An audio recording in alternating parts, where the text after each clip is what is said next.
The first matter on the agenda is ZBA 2010-01. It's a text amendment for a public hearing to consider approval of text amendments to Section 9-4C1 to revise personal grooming services and retail store use regulations. The purpose of the amendment is to create an exception to the 500 feet personal grooming separation rule. The personal grooming service is conducted in addition to a permitted retail store in compliance with certain listed requirements. Good evening, how are you? Good evening. Good, I'm Heidi Vance. Last name spelled V as in Victor, A-N-C-E. And I'm speaking on behalf of Team Blonde tonight. And my business partner, Jane Ertl, is sitting there. I'm speaking on behalf of her as well. How did this slip through the cracks and why are we here? That's a good question. And I'll give you broad brush and you tell me if you need more detail than what I'm explaining. We really thought we were compliant or didn't need to be compliant with the current 500-foot spa rule. And we had different discussions with different people and were given different guidance and truly didn't think that because we were not a spa, we're a retail store that offers sideline spa services.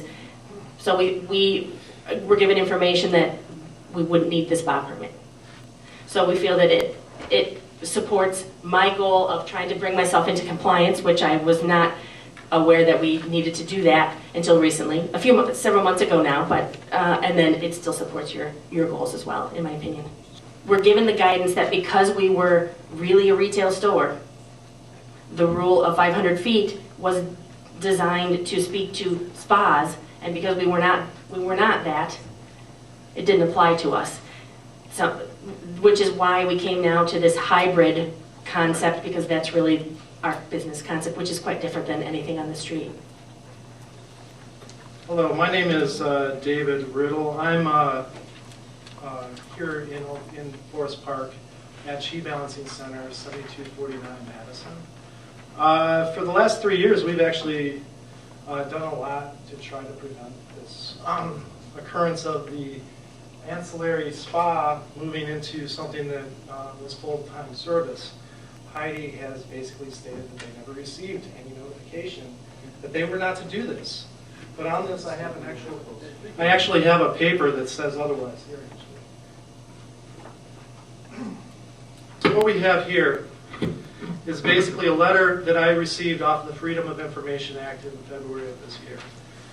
Previous to this, we had had a notification through an email from Vanessa Moritz that back in June of 2007, basically stating that this letter had been sent. We never had this letter in our possession until recently. It does basically say that they are not licensed, nor will be licensed for the pedicure, manicure, and massage services due to the 500-foot rule. He stated that they could continue services during Girls' Night Out, and that used to be a once-a-month only time. And that since it was just a small part of the jewelry parties they had been providing for some time. He repeatedly states that they're in violation of the 500-foot rule. He warns them not to expand into personal grooming services, and also makes notice of the pedicure station that they put in without any water permits.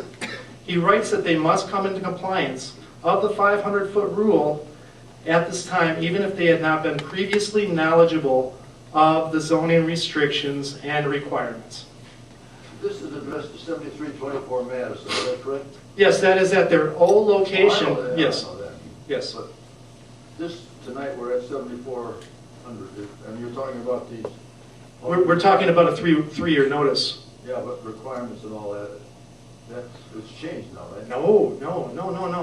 Excuse me on this. They have, excuse me, sir, they have complied with all of these requirements now, I'm asking. This letter was from 3 years ago at a different location, and they've moved to a new location and have brought those services to the new location without approvals as well. Jerry Webster, 627 Circle Avenue.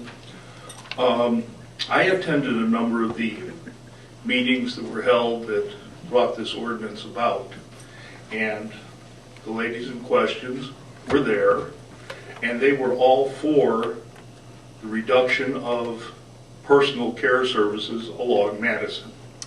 I don't know if they were doing them at the time, but they thought it was a great idea.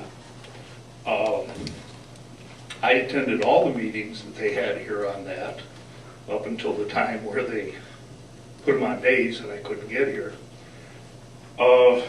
So they knew about it. They were all for it. And now that it's going to affect them financially, they want to change the rules. Second time in a year. At their old location, they wanted to change the rules so they could have dog services there. You know, they weren't for it when it was passed, but, you know, once it was going to affect them financially, then they wanted the rules changed. Hi, my name is Vicki Bertuca, 7406 Madison Street.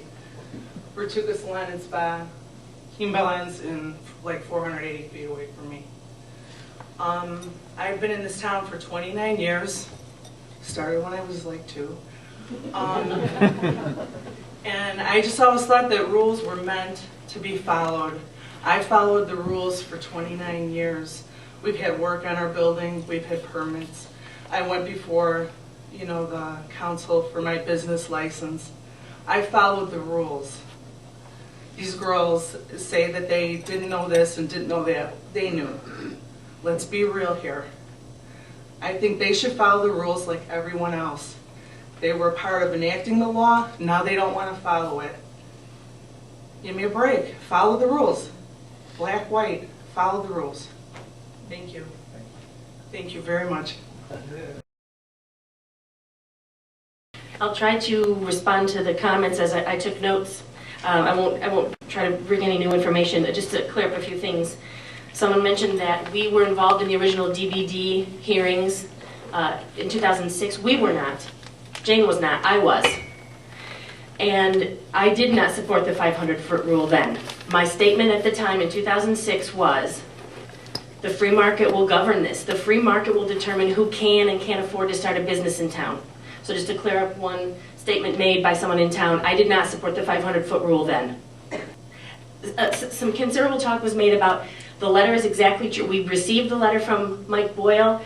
Tim Gillian, I think, did a great job of clarifying the situation. There was some verbal permissions. There was all sorts of talk back and forth. And he's right. When he got involved last September, that's when we got down to the nitty-gritty of, okay, no matter what was said or done or thought in the past, that is behind us, and you are now non-compliant. That's how we started this dialogue, and that's why we started going down this road, because that's the time we knew that this was not going to be permitted, and we were indeed, as Tim said, certain people that apparently didn't have the authority to say that doesn't apply to you did, and we relied on it, and that's over now. And we realize that, which is why we're here tonight.